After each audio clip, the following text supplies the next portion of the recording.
Boa noite, irmãos. Boa noite, irmãos. Você está feliz com Jesus? Dá um sorriso para o irmão do lado até mostrar o dente do juízo. O tema da mensagem nessa noite é pastores. Tem algum pastor aqui?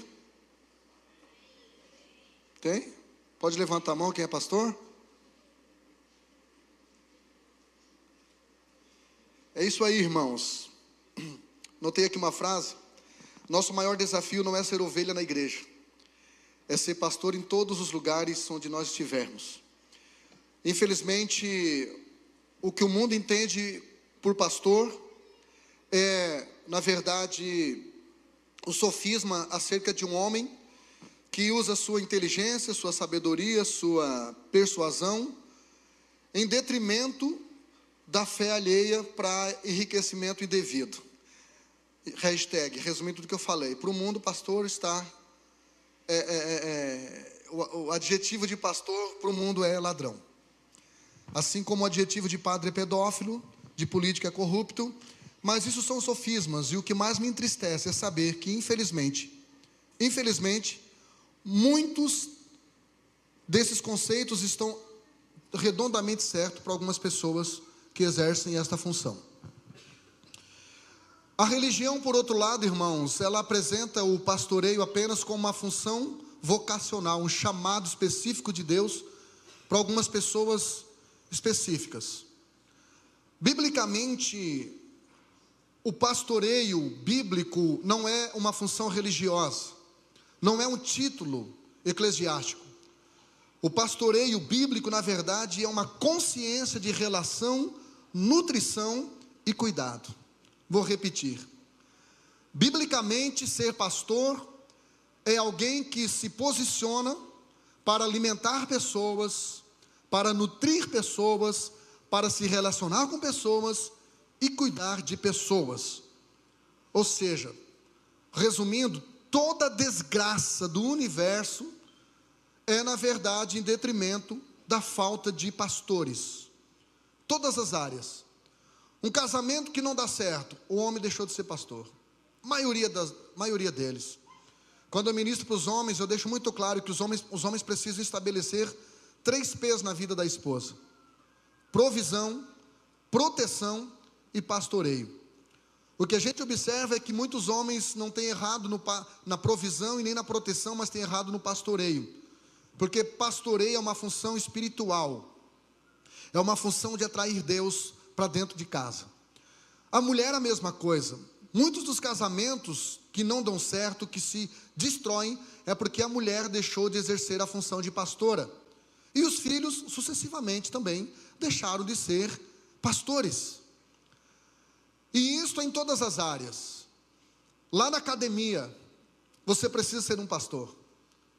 Lá no seu trabalho, muitas das empresas que falem é porque o homem ou a mulher que gerenciou esta empresa, que foi o CEO desta empresa, deixou de atrair a presença de Deus.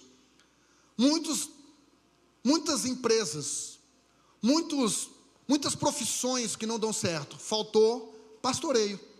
Faltou você chegar na empresa, se você não tem liberdade de expressão, ir lá no banheiro, se você não quiser dobrar os seus joelhos, pelo menos sentar no vaso, ou em pé mesmo, orar, atraindo Deus para este lugar, atraindo Deus para este ambiente, atraindo Deus para esta empresa. Experimente fazer isso.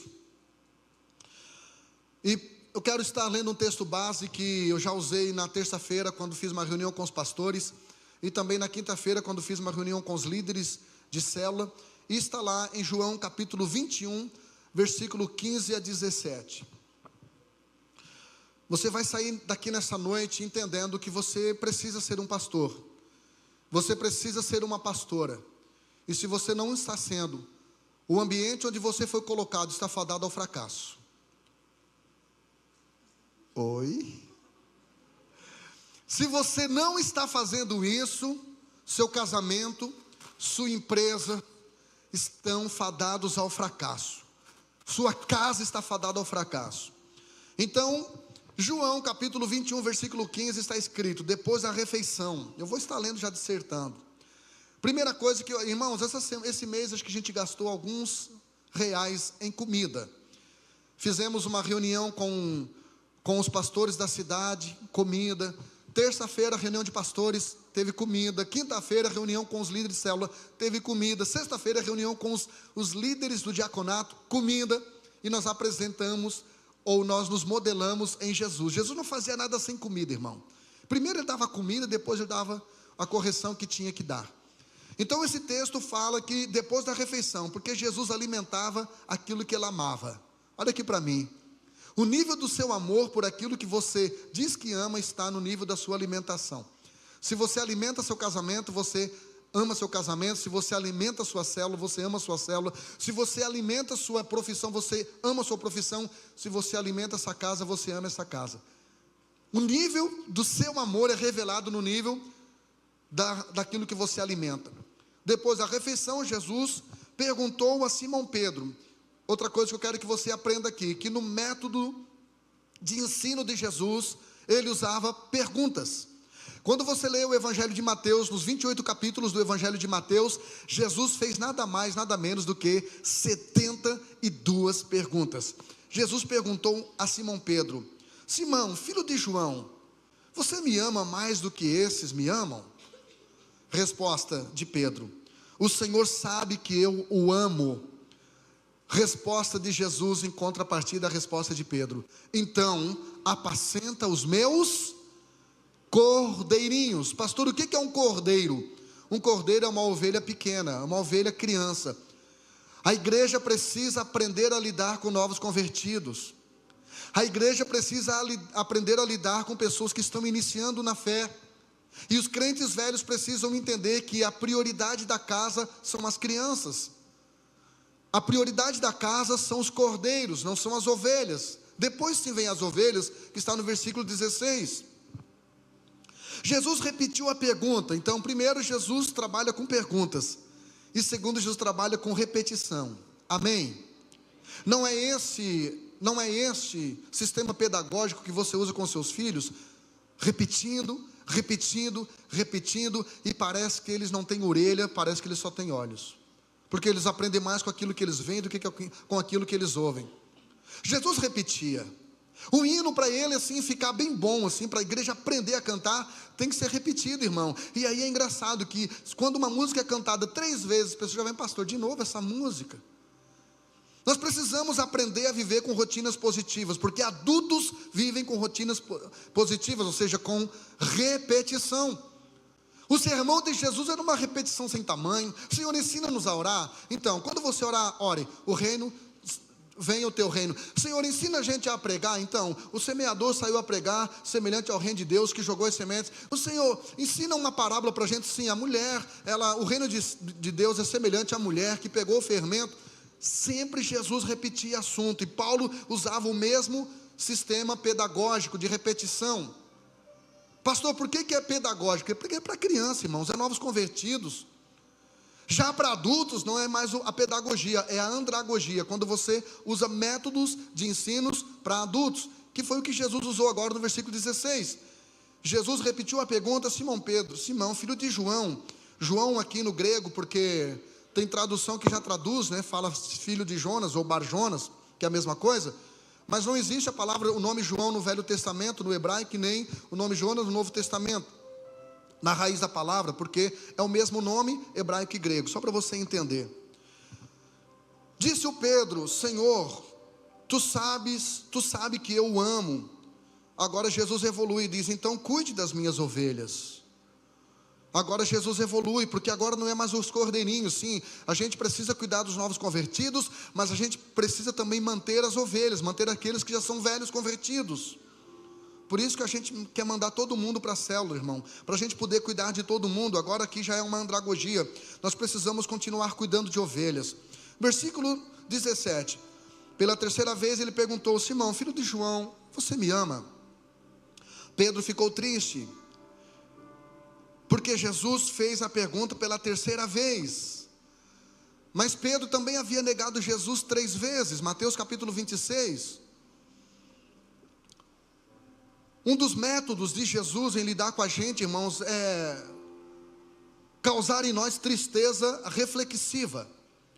Pastor, o que é uma tristeza reflexiva? É aquela tristeza que nos leva a uma reflexão. Essa tristeza, ela opera arrependimento. Então, só crianças precisam serem felizes o tempo todo, irmão. O crente precisa aprender a viver momentos de tristezas, porque são momentos reflexivos. O sábio Salomão também falou isso em Eclesiastes, no capítulo 7, versículo 1, ele diz: melhor aí você ir numa casa onde há uma cerimônia fúnebre, onde há um luto, do que você ir numa casa onde há uma festa. E é claro que Salomão não estava fazendo apologia ao sofrimento, ele estava dizendo que na festa há distração, mas no velório há reflexão. Você olha para o caixão e se vê. É como se o morto estivesse olhando para você e dizendo: eu sou você amanhã. A morte faz a gente reajustar valores reais da vida. E faz a gente parar de se preocupar com algumas bobagens que a gente às vezes fica tão intenso, implica tanta energia por coisas que não irão no caixão. Não são são importantes, mas não são relevantes. Pedro ficou triste, mas essa tristeza trouxe reflexão para o Pedro. E o Senhor, ele disse: Senhor, tu sabe todas as coisas, tu sabe que eu o amo. E Jesus disse para ele: então me prova. Jesus pede prova, irmão, do nosso amor. Porque o amor não é um sentimento, o amor é um comportamento. Nós precisamos externar o nosso amor, nós precisamos materializar o nosso amor. Jesus disse: eu preciso que você me prove. Como? Apacentando as minhas ovelhas. É como se Jesus estivesse dizendo: a coisa mais importante para mim, Pedro, é que você seja pastor. É claro que havia uma galera ali que estava esperando o Pedro ser disciplinado, porque Jesus disse para Maria: olha, fala para os meus discípulos que eu ressuscitei, e principalmente para o Pedro. Eu acho que a Maria pensou: tá pego, nego, você negou Jesus, você falou um monte de besteira, e agora ele vai te disciplinar publicamente. Quando pensam que Jesus vai discipliná-lo, Jesus eleva ele ao mais alto nível de comprometimento, chamado pastoreio. Então, irmão, diga comigo: em Jesus e com Jesus tudo cresce, tudo evolui. Olha que no versículo 5, no versículo 15, cordeiro, a criança da ovelha. Versículo 16, ovelha, o adulto do cordeiro. Versículo de número 17, pastoreio. Embora não esteja contida a palavra pastor, mas Jesus disse para o Pedro: então pastoreia, Pedro. Olha que evolução. Nós precisamos nos modelar em Jesus, irmão, porque Jesus trabalha com evolução, aliás, até o diabo. Gênesis 3 apresenta o diabo como uma serpente. Apocalipse 12 o apresenta como um dragão. Diga para alguém do lado aí: até o diabo cresce, irmão. Mas tem crente 50 anos dentro da igreja, ovelhinha. Você não pode falar nada, você não pode confrontar, você não pode trazer uma palavra de peso. Tem crente 50 anos na igreja, cordeirinho, leitinho.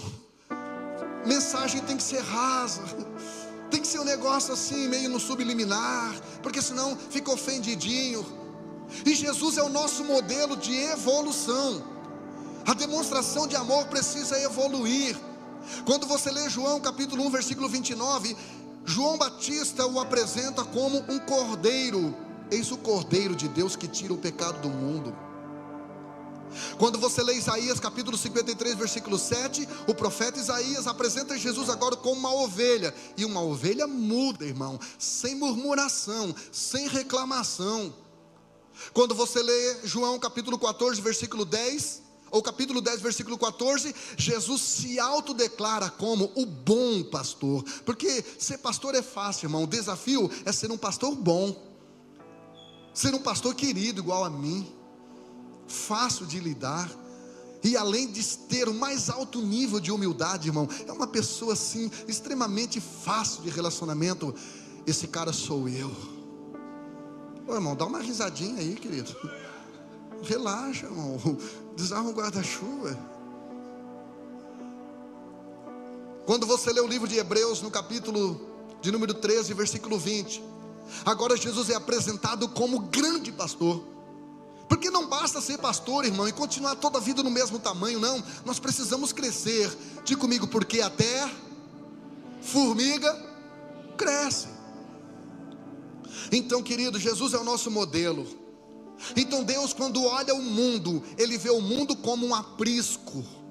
Vou repetir: Deus, quando olha o Araranguá, Ele vê o Araranguá como um aprisco, com 70 mil pessoas. Mas Jesus falou em João capítulo 10, versículo 16, que há ovelhas que ainda não estão no aprisco. Há muitas ovelhas lá fora, irmão, que Jesus, o bom pastor, quer usar eu e você para trazermos para o aprisco. Quando você vai para a academia, Jesus olha a sua academia como um grande aprisco e olha você como um pastor lá na sua academia. Você foi colocado lá para ser um pastor. Quando você vai para o seu trabalho, o seu trabalho, a sua empresa, o lugar onde você trabalha é um aprisco. Pastor, você é porque não sabe onde eu trabalho. O meu patrão, para começar, já é satanista. E os meus amigos de trabalho, eles não são endemoniados. Eles deixam o diabo endemoniado. Eles entram no diabo. Mas lá é um aprisco. Em todo aprisco tem a ovelha fugida, tem a ovelha perdida, tem a ovelha fingida. Mas quando esse aprisco tem um pastor alinhado ao coração de Deus, esse aprisco glorifica a Deus, em nome de Jesus. Amém ou não amém? Então Deus vê todos os lugares como um grande aprisco, e Deus vê eu e você também como pastores. Amém? Agora eu vou reformular a pergunta: quantos pastores nós temos aqui nesta noite? Até o final do culto, você vai levantar essa mãozinha engessada aí, essa mãozinha que não quer se comprometer. O Espírito Santo vai pegar essa mãozinha aí. Levanta aí, cabeção. Você não te faz de doido, que você está entendendo. O Espírito Santo vai dizer para você: tu não te faz de linguiça que eu te pico. Então, irmãos, a Bíblia nos apresenta alguns tipos de pastores. E o primeiro tipo de pastor que a Bíblia apresenta é o pastor transcendental. Pastor, o que é um pastor transcendental? É um pastor que transcende. Amém? Aprendeu? Pegou? Pastor, o que é um transcendental? É alguém que sai fora do humano. É alguém que seja divino. Só tem um pastor transcendental, está lá no Salmos 23, versículo 1. E o Davi entendeu isso quando ele disse: o Senhor é o meu pastor, único, meu pastor, e nada me faltará. Então você tem um pastor, e esse pastor tem cuidado de você, e ele não tem deixado faltar para você tudo aquilo que você realmente precisa, e não tudo aquilo que você deseja. É o pastor transcendental, é o único que não erra, é o único que não te entristece, é o único que não te rejeita, é o único que não te ofende, é o único que está disponível para você 24 horas por dia. Amém? Esse pastor está disponível para você. Pastor, qual é o outro pastor que a Bíblia apresenta? É o pastor literal, aquele pastor de ovelhas mesmo. Por exemplo, Davi. A Bíblia fala em Atos dos Apóstolos, capítulo 13, versículo 22, que Deus removeu Saul e colocou Davi no lugar dele. Pastor, por que Deus removeu Saul? Porque conforme está lá em 1 Samuel 10, o Saul era cuidador de jumento. E Deus, para liderar o seu povo, precisava de um pastor de ovelhas. Existem muitos pastores por aí, irmãos, que eles estão acostumados a tratar o povo como jumento. Acha que o povo é burro. Ele finge que é perfeito, o povo finge que acredita, e aí ele pensa que é verdade. Você não pode deixar a sua profissão subir para a sua cabeça. Você não pode deixar a sua profissão alterar o seu caráter. Se você é um policial, você não é um policial lá na sua célula e nem aqui na igreja. Você não pode deixar a sua profissão, você não pode tratar as coisas de Deus de maneira profissional e pensar que é o mesmo sistema, e pensar que é do mesmo jeito. Não, o mundo espiritual, ele é totalmente diferente. Deus então remove o cuidador de jumenta e substitui para o pastor de ovelhas, Davi. Quando você lê também na Bíblia, Gênesis capítulo 29, versículo 9, também tem uma pastora chamada Raquel. Aliás, o nome Raquel no hebraico quer dizer ovelha. E a Bíblia diz em Gênesis 29:9 que ovelha, que Raquel apacentava o rebanho do seu pai Labão. Ou seja, ela era uma pastora, segundo esse texto. Ela era alguém que cuidava de ovelha, porque ela era uma pastora. Quando Deus dá a você o coração de pastor, você vai começar a lidar com pessoas de maneira diferente. Você está me entendendo? Diga eu. Existe outro tipo de pastor, que é o pastor local. Tipo aqui na igreja, o pastor Jean é o pastor presidente. Eu sou o pastor presidente do vale. Geralmente eu estou no vale, irmão. Eu sou o pastor titular, o ungidão, o que manda e desmanda. Não, não é assim. Nós temos uma equipe de governo. Aliás, a gente precisa consagrar mais um ou tirar um, porque tem 13. Então nós temos uma equipe de governo. A gente fez reunião com eles na terça-feira. Para quem eu presto conta, são pastores locais. São pastores que receberam uma unção diferente para uma função local, um ministério local. E isso está lá em 1 Pedro capítulo 5 versículo 2, na NVI diz: pastoreiem o rebanho. Quando você lê o epígrafe desse capítulo, você vê que Pedro está falando aqui de presbíteros, que é a mesma coisa que anciãos ou pastores ou bispos. É a mesma coisa no Novo Testamento. O Pedro diz: pastoreiem o rebanho de Deus, que está aos seus cuidados. Olhem por ele, não por obrigação, mas de livre vontade, como Deus quer. Ou seja, não do seu jeito. Não façam isso por ganância. Tem tradução que fala: não façam isso por causa de salário apenas. Não façam isso por ganância, mas com o desejo de servir. Você tem pastores aqui que muitas vezes, enquanto você está babando no travesseiro, ele está intercedendo por você. Você tem pessoas aqui que são pastores locais. Eu estou falando de pastor local, irmão. E quando se fala de pastor local, Efésios, no capítulo 4, versículo 11, diz que Deus deu uns para pastores. Deus deu uns para apóstolos. Deus deu uns para profetas. Deus deu uns para evangelistas, para pastores e mestres. Para quê? O versículo 12 explica: para a edificação do corpo de Cristo e aperfeiçoamento dos santos. São pastores locais. Nem todos vão serem consagrados a pastores aqui, com uma credencial de pastor. Esses são pastores locais. Pastores, profetas, evangelistas. É como se o Paulo estivesse dizendo: olha, se você é um evangelista, não queira assumir o lugar de pastor. Se você é um profeta, não é porque você tem seguidores e admiradores que você vai assumir um lugar, uma posição de pastor. São funções diferentes e muitas pessoas se equivocam e comprometem o resultado da igreja. Mas existe também o pastor universal, irmão, não da igreja universal do Reino de Deus, mas é o pastor geral. E aqui não escapa ninguém. Entenda que se você ainda é criança, você é um cordeirinho. Mas se você já tem mais de 12, 13 anos, você pode ser um pastor, sim. Você pode ser um pastor, você pode cuidar de pessoas. A Lu, por exemplo, já falei aqui, ela se tornou líder de célula com 13 anos de idade. Pastora, pastoreando lá o rebanho dela. Multiplicou já a célula dela, já batizou gente. Eu acredito no pastoreio de todos os santos. Todos os santos podem sim receber, irmão, e podem sim exercer essa função pastoral. E é para isso que Deus te colocou onde Ele te colocou. É para isso que Deus te deu aquilo que Ele te deu, para você realmente ser um pastor, sim, universal. E parece que está na Bíblia, João capítulo 21, eu acabei de ler. No versículo 15, Jesus disse: então alimente os meus cordeiros. Isso aqui é para todos, irmãos. Eu não estava falando apenas para o Pedro, eu estava falando para o Pedro de modo representativo. O Pedro ali representava a igreja. No versículo de número 16, do capítulo 21 de João, Jesus disse: cuide das minhas ovelhas. E no versículo 17 ele diz: apacenta as minhas ovelhas. É um pastor universal. Você precisa ser pastor na sua casa. Você precisa ser pastora na sua casa. Você precisa pastorear a empresa. Se Deus colocou você para morar num condomínio, você precisa ser um pastor lá. Você precisa entender que aquilo lá é um aprisco, irmão. Deus colocou esse lugar sob os seus cuidados.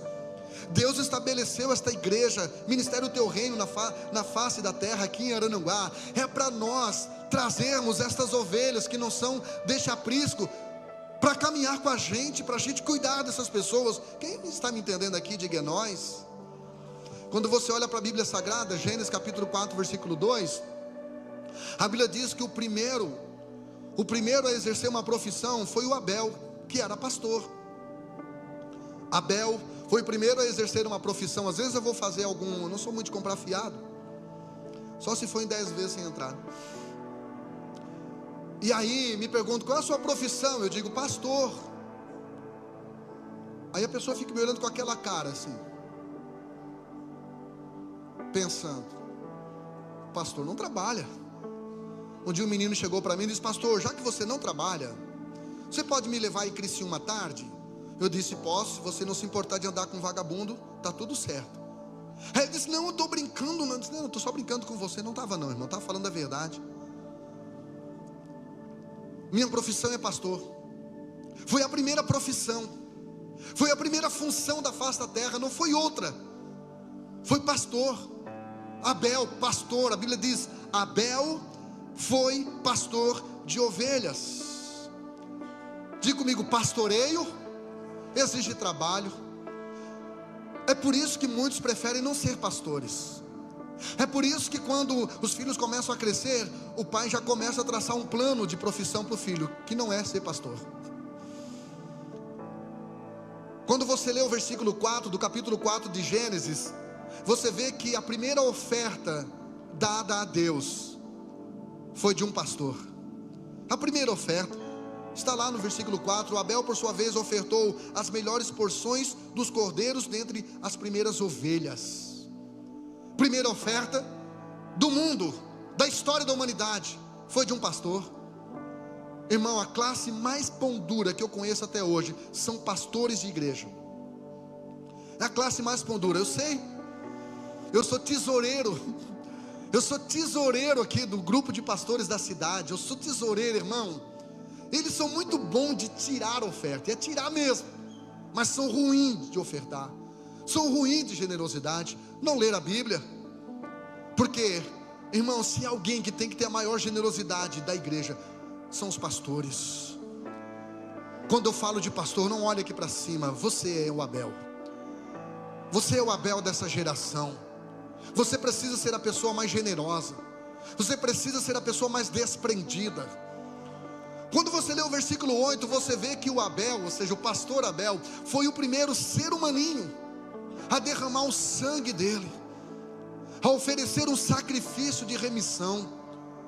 Porque pastores, irmãos, precisam dar o sangue. Pastor precisam renunciar à sua vida. E aqui está o grande desafio.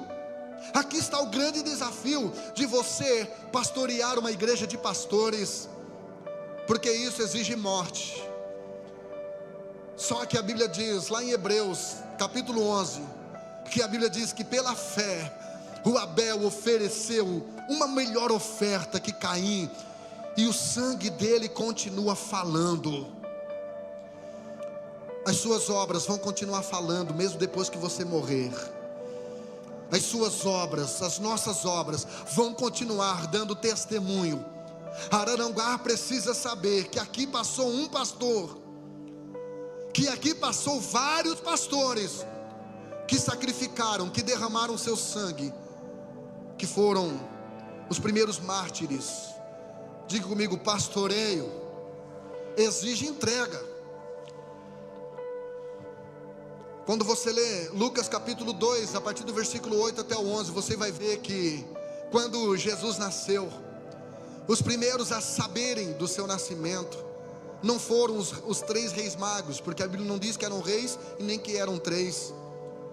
Os primeiros a ouvirem de que havia nascido o Salvador foram quem? Os pastores. Está na Bíblia. Coloca para mim, por favor, aí Lucas capítulo 2, a partir do versículo 8. Me acompanha na leitura. Ora, havia naquela comarca pastores que estavam no campo e guardavam durante as vigílias da noite o seu rebanho. Diga comigo, pastores são guardiões de rebanho. Versículo 9.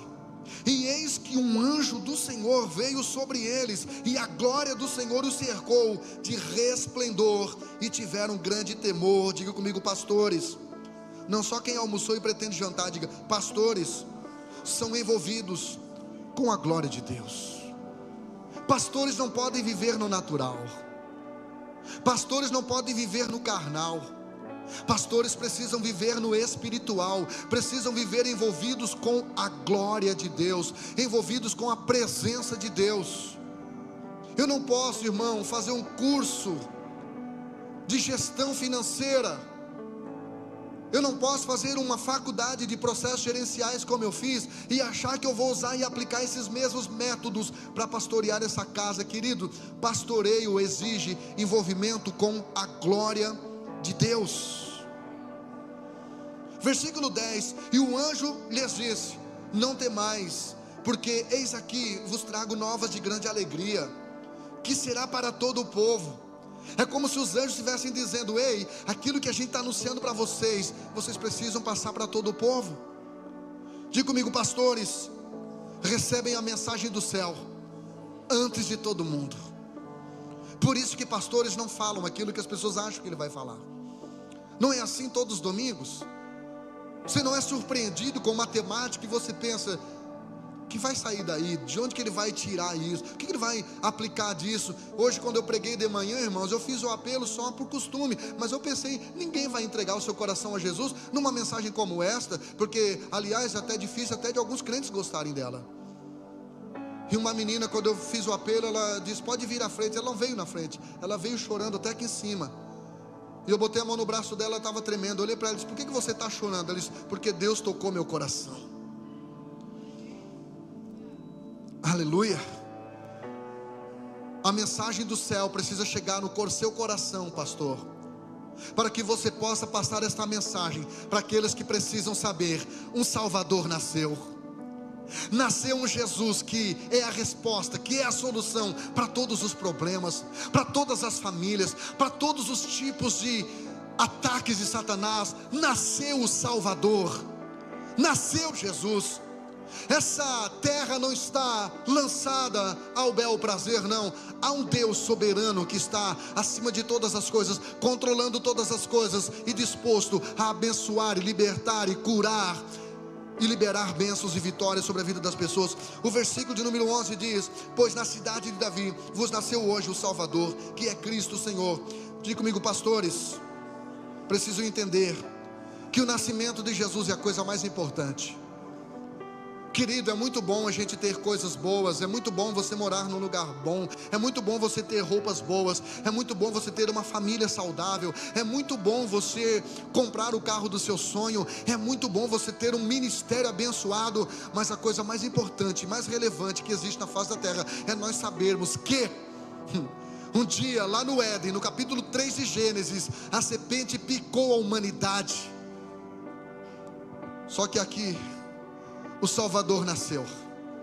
O antídoto para essa mordida da serpente nasceu. Nasceu o Cordeiro de Deus, que vai tirar todos os nossos pecados e vai nos fazer pessoas livres, e vai preparar um céu de glória para eu e você passarmos a eternidade. Será que isso é motivo de celebração? Será que isso é motivo de adoração ao Cordeiro de Deus que tira o pecado do mundo? Pastor, qual é a grande preocupação de Deus? A grande preocupação de Deus e do seu Filho está em Zacarias capítulo 10, versículo 2, onde diz: o meu povo anda sem rumo, como ovelhas perdidas que não tem pastor. A grande preocupação de Deus, irmãos, com a humanidade não são as enfermidades, não são a fome na África. A grande preocupação de Deus com a terra, com a nossa cidade, não é se vai ter uma guerra entre Trump e de Moraes. A grande preocupação de Deus na terra não é com a quantidade de jovens caindo nas drogas tão somente, de terem tantos casamentos e famílias sendo destruídas pela pornografia, pela prostituição, pelo adultério. A grande preocupação de Deus é olhar para a terra e ver uma terra sem liderança, sem pastores. No capítulo 9, versículo 36, preguei isso recentemente. A Bíblia diz que vendo Jesus, teve grande compaixão deles, porque andavam desgarradas e errantes como ovelhas que não têm pastor.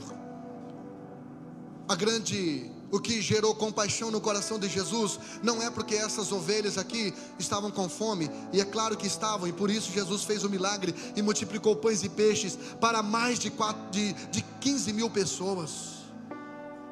A grande preocupação de Jesus não é que alguns ali estavam enfermos, porque com certeza muitos estavam, mas o que acionou a compaixão no coração de Jesus era olhar para eles e vê-los como ovelhas que não tem pastor, que não tem ninguém cuidando deles, que não tem liderança sobre eles. Diga para alguém do lado: você é um pastor. E tudo que o diabo quer é descompensar o pastor, porque quando o diabo consegue descompensar um pastor, ele consegue espalhar o rebanho. A grande estratagema do diabo, ou seja, a grande arma do diabo é desconfigurar pastor. É nós continuar com essa mentalidade que a religião colocou no nosso coração: pastor é só aquele que preside a igreja, e mais um bandinho ali, que fica ali. A religião, ela colocou isso na nossa cabeça, que se você é cantor, você não é pastor. Se você toca, você não é pastor. Se você é diácono, você não é pastor.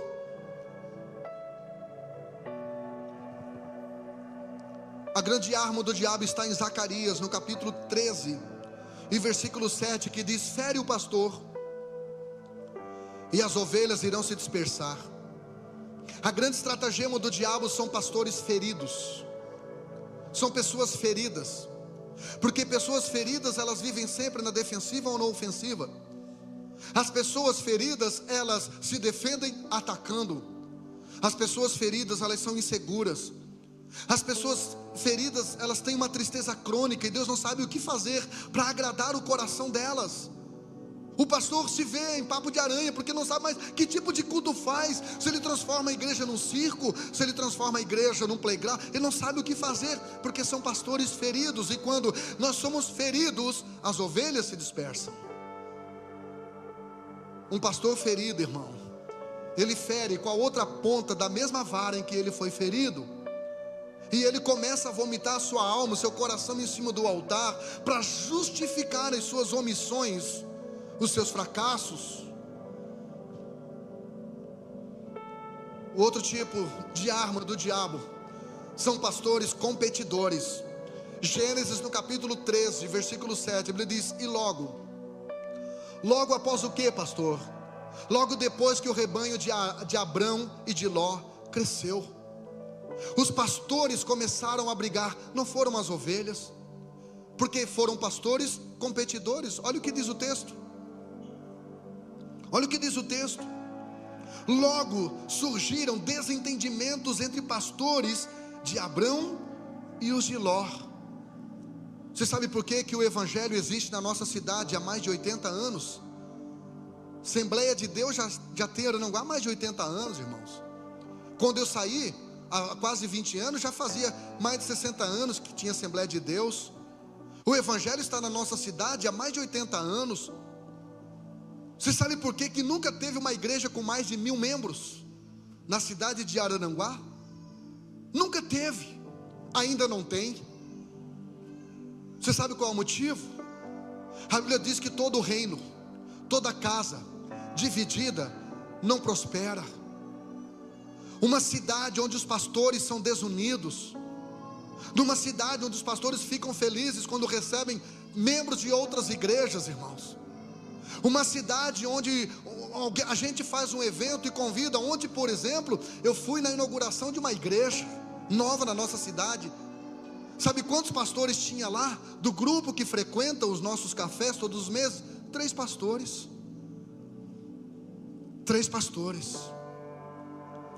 A Bíblia é muito clara, que quando Moisés chega em Padã Arã, a Bíblia diz que as filhas de Jetro, suas 7 filhas, que eram pastoras, vieram para dar água para o rebanho.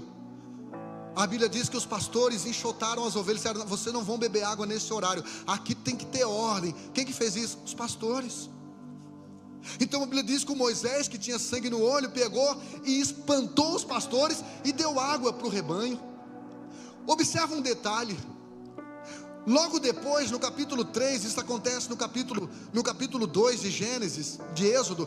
Logo depois do capítulo 3, Moisés recebe uma ordem para ir lá no Egito libertar o povo de Deus de Faraó. Mas antes de Deus usar o Moisés para ir no Egito libertar o povo do Faraó, Deus usa Moisés para libertar as ovelhas de quem? Dos pastores.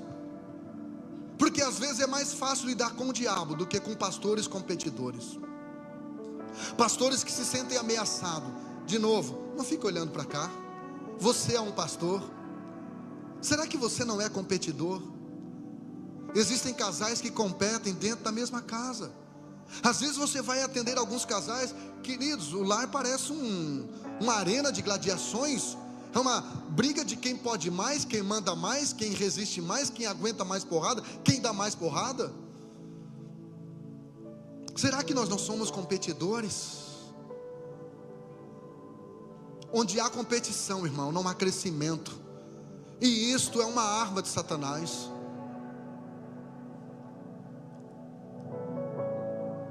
Vai piorar um pouquinho, pode? Aqui não concordou, vou tentar aqui.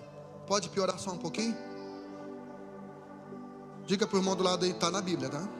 Fica tranquilo. Solta para mim Isaías, no capítulo 56, versículo 11.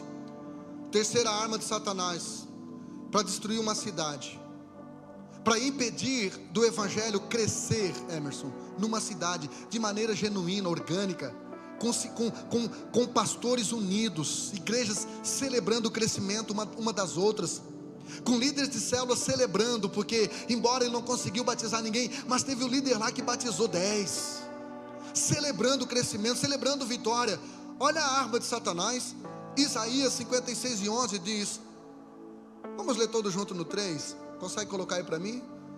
Aê!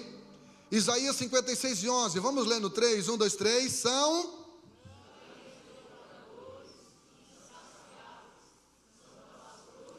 Para.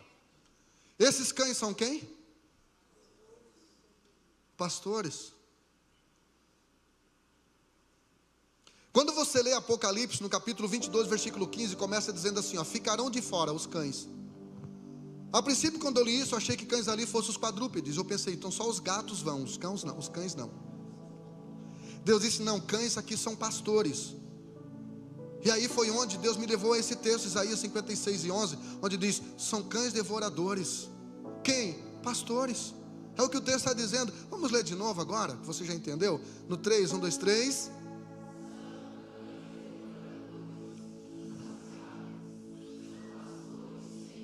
ignorantes,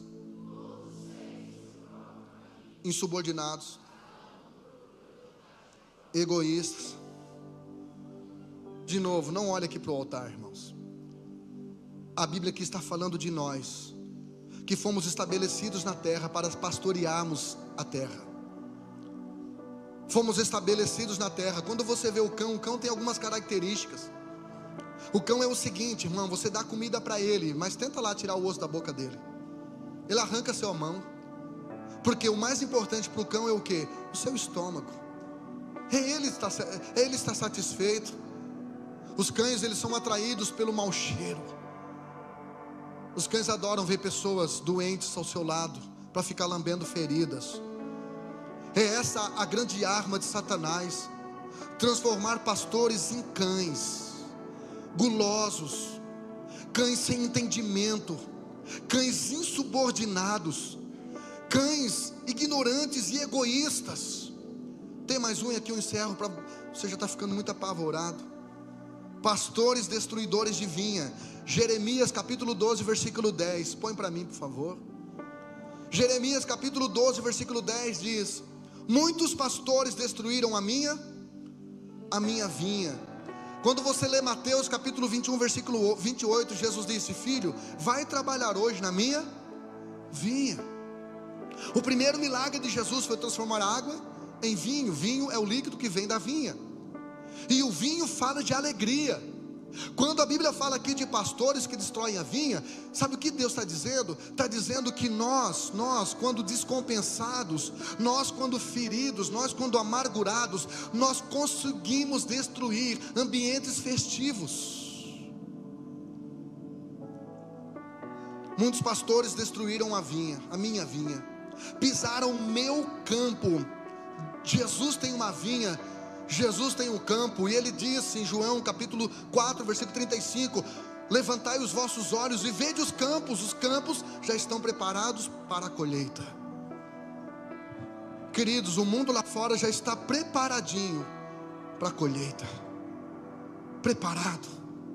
Mas alguns pastores que ainda não entenderam o seu posicionamento, ainda não entenderam a sua missão, ainda não entenderam o seu propósito, eles não estão apenas destruindo vinhas, mas também estão pisando campos e destruindo essa grande oportunidade de colhermos, de fazermos a maior colheita. Pisaram o meu campo e tornaram em desolado deserto o meu campo desejado. São destruidores de ambientes. Às vezes eu e a Márcia, a gente atende alguns casais que a gente fica olhando assim, pensando, que curso ele fez?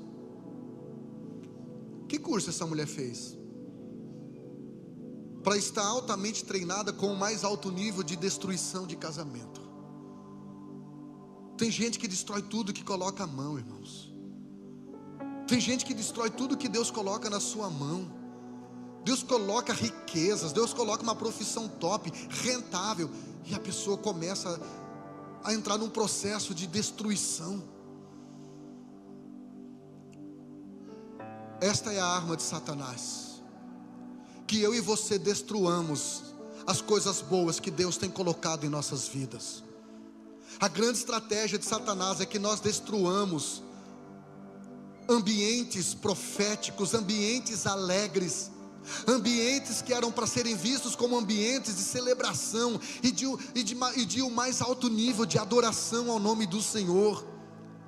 Mas em nome de Jesus, nós pastores, diga comigo, nós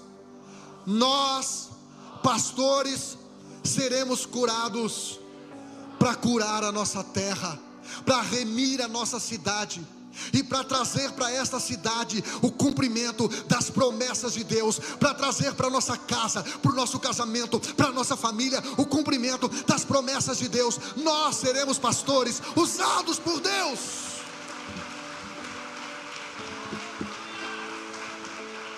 Levante a sua mão, feche seus olhos, por favor. Por favorzinho, vai. Aqui na terra, olhar com seus olhos de graça e amor, olhar com seus Levante as suas olhos mãos. de graça e amor, e ser suas mãos aqui na terra, e ser seus pés aqui na terra, e olhar com seus olhos de graça e amor, e olhar com seus olhos. O diabo tem as suas armas, isso é fato. Citei aqui alguns pastores que são armas de Satanás, mas Deus também tem os seus instrumentos. Deus também tem os seus instrumentos. Deus sempre teve os seus profetas. Deus sempre teve, Gabriel, os seus vasos. Deus sempre teve pessoas com as quais Ele pode contar para tudo, o tempo todo. Pessoas apaixonadas, pessoas que já entenderam, irmãos, que já entenderam. Pastores envolvidos é a primeira ferramenta de Deus. Está em Provérbios 27 e 23 que diz: tome conhecimento do estado das suas ovelhas e dedique-se a cuidar dos seus rebanhos. Querido, tome conhecimento do estado das tuas ovelhas, ou seja, te relacione, te envolva com elas. Os instrumentos de Deus são pessoas relacionáveis, são pessoas cuidadoras, são pessoas que têm orado a Deus e dizendo: Deus, quebranta meu coração, me dá compaixão, me dá amor, me dá paixão por vidas. São pastores dedicados ao cuidado de pessoas, são pessoas comprometidas. Ferramentas de Deus, ferramentas que Deus está levantando na terra, pastores que têm entendido isto, que não se engabinetam, que não ficam lá dentro de um gabinete só mexendo em computadores, mas são pessoas que estão envolvidas com pessoas, que estão lá servindo pessoas, que estão lá cuidando de pessoas, pastores disponíveis.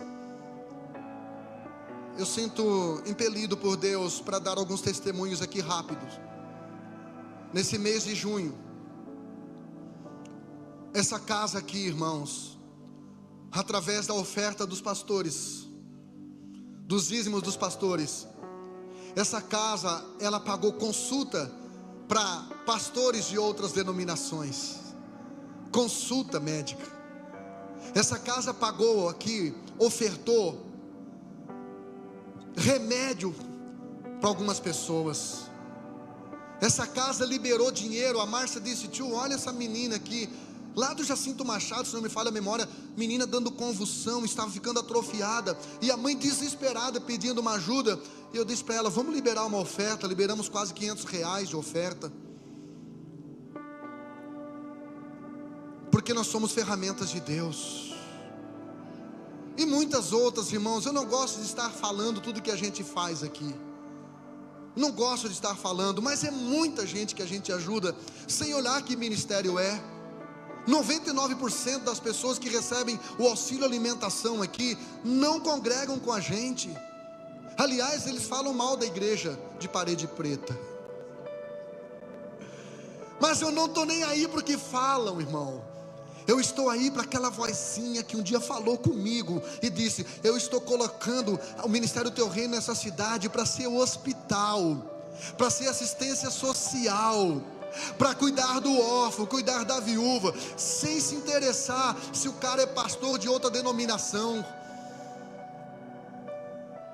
Teve um pessoal que saiu daqui para ir para uma igreja, e eu disse: qual igreja você vai? Eu disse: vamos lá para tal igreja. Eu disse: então, tudo certo. Depois de um tempo, bem pouquinho tempo, eu estava conversando com um irmão que disse: pastor, você não tem nada aqui para doar para a igreja? Eu disse: qual igreja? Eu disse: aquela.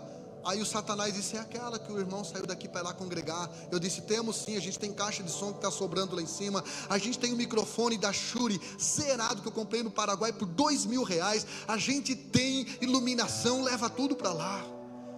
E a gente faz isso contra o nosso coração. Por quê? Porque, irmão, a gente não está aqui para fazer a nossa vontade, a gente está aqui para ser ferramenta de Deus. Será que você está me entendendo? Qual é a outra ferramenta de Deus na terra? Pastores com o coração de Deus. Jeremias capítulo 3 versículo 15: vos darei pastores segundo o meu coração, que apacentarão vocês com conhecimento e com inteligência. Quais são as ferramentas de Deus na terra? Pastores segundo o coração de Deus. As pessoas precisam olhar para você e ver o coração de Deus batendo aqui dentro. Ontem eu conversando com o Pedro quase, irmão, quase que o Pedro me desviou ontem. Quase que o pastor Pedro me desviou. Quase que já entrou o espírito de pavão em mim. Porque ele disse que ele foi numa vigília com um pastor lá em Maruí. Depois na volta ele veio dizendo: pastor, eu te admiro muito, você tem unção, você tem poder, mas você não tem o coração generoso igual do meu pastor. Não devia falar isso para mim, irmão. Eu já quase que eu não consegui passar na porta do carro, assim, fiquei muito inchado. A Bíblia aqui está dizendo que Deus daria para a nossa cidade pastores segundo o coração de Deus. Coloca a mão aí, dá um tapinha aí em cima dessa caixa aí, até fazer um barulhinho de chuva. Diga assim: Deus, me dá o teu coração, me dá o teu coração, eu quero ter o teu coração aqui dentro. A Bíblia diz em Jeremias que Deus arranca o coração de pedra e coloca um coração de carne, que nós possamos ter um coração sensível, um coração quebrantado, um coração ensinável, que a dor do outro venha doer em nós também. E aí se prepare para o crescimento exponencial que estamos quase há 100 anos nessa cidade, profetizando e desejando e orando, virá em nome de Jesus. E por último, pastores modelados em Cristo. João capítulo 10, versículo 4. E quando tira para fora as suas ovelhas, diga comigo, tira para fora. Pastor, quem é um pastor que se modela em Cristo? É um pastor que tira as pessoas da caixa da religiosidade, da caixa do egoísmo. É um pastor que não tem medo, irmão, de renovação, de coisas novas quando direcionadas pelo Espírito. É um pastor que não tem medo do novo, não tem medo do novo. Olha só, querido, e quando tira para fora, a palavra igreja, eclésias no grego, quer dizer, retirados para fora. Diga para alguém do lado, você precisa sair da caixa. Quando tira para fora as suas ovelhas, vai adiante dela. Diga comigo, pastores, exemplo. Aleluia. Aqui nós temos pessoas responsáveis pela casa de oração de segunda a sexta-feira, irmão. Todo dia tem alguém responsável que não sou eu. E todos os dias, exceto quarta, eu estou aqui buscando, porque eu preciso ser exemplo.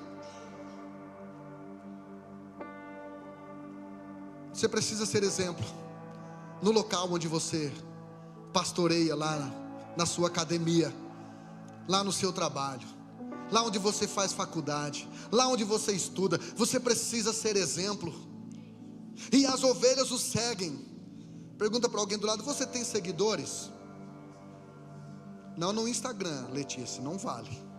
Não sabe brincar. Não é seguidores do Instagram, irmãos. Porque esses seguidores do Instagram, se a sua casa pegar fogo, eles não vão nem ligar para o corpo de bombeiros. Quanto mais ir lá com o baldinho e tentar apagar. Os teus seguidores do Instagram, se depender deles, talvez o teu caixão não terá 4 pessoas que vão pegar na alça. Eu estou falando de seguidores, pessoas que querem ser como você. Pessoas que olham para você e pensam, se ele conseguiu vencer a depressão, eu também consigo. Se ele conseguiu vencer a cachaça, eu também consigo. Se ele conseguiu vencer a cocaína, eu também consigo. Se ele conseguiu parar de ser mau caráter, parar de trair a mulher, parar de ser sem vergonha, eu também consigo. Diga comigo, pastores precisam de seguidores. Quem está seguindo você? Esses dias a gente recebeu um pastor aqui, ele ficou um pouquinho triste, porque ele chegou e disse, pastor, eu disse, irmão, e aí, qual o seu nome? Ele disse, pastor fulano de tal. Eu digo, não, irmão, não o seu título, o seu nome. Ah, mas eu sou pastor. Eu disse, cadê as tuas ovelhas? Onde é que estão elas? Tem alguma ovelha seguindo você?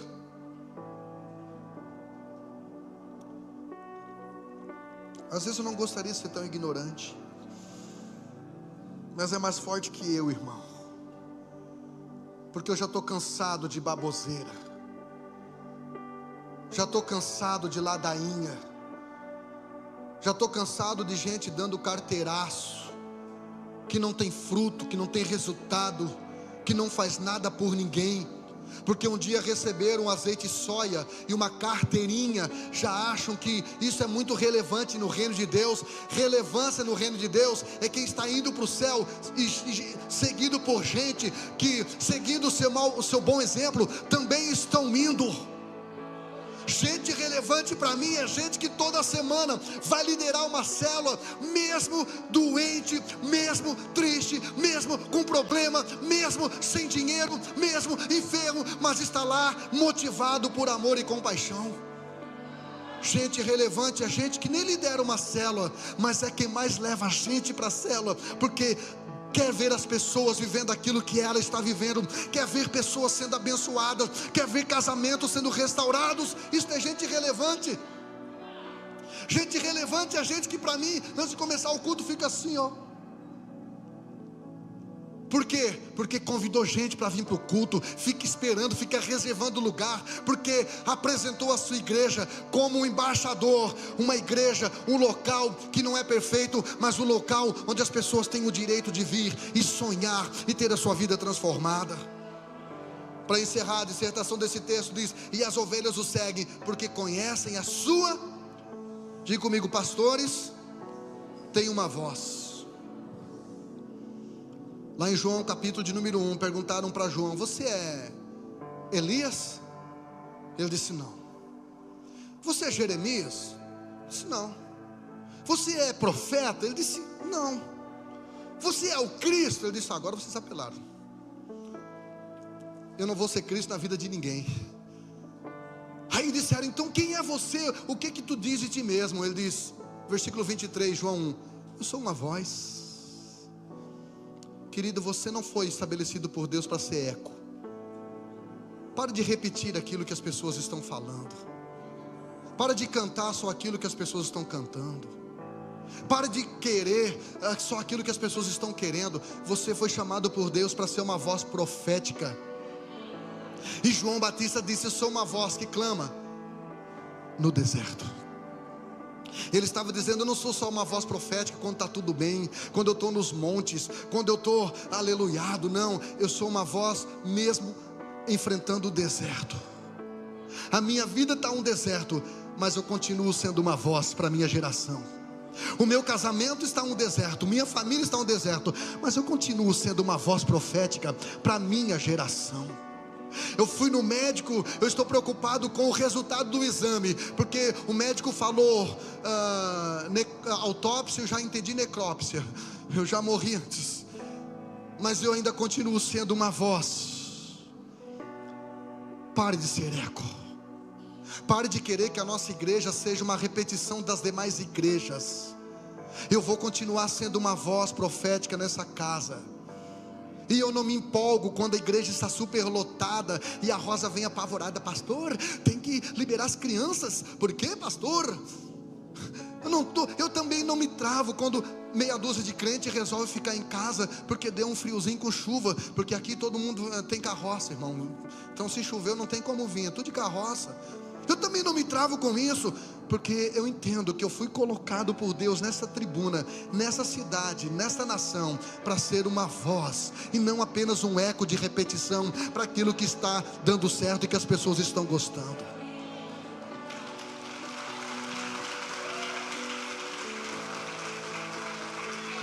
Pode subir, banda, por favor. Quantos pastores nós temos aqui nessa noite? Se você não levantou a sua mão, se posicione na sua casa como um pastor. Levante de madrugada para orar pela sua família. Se você não quer levantar de madrugada, levante 20 minutos mais cedo para orar pela sua casa. O diabo não consegue roubar por muito tempo ovelhas que estão presas debaixo dos joelhos de pastores, de pais pastores, de maridos pastores, de esposas e mães pastoras. Não consegue por muito tempo.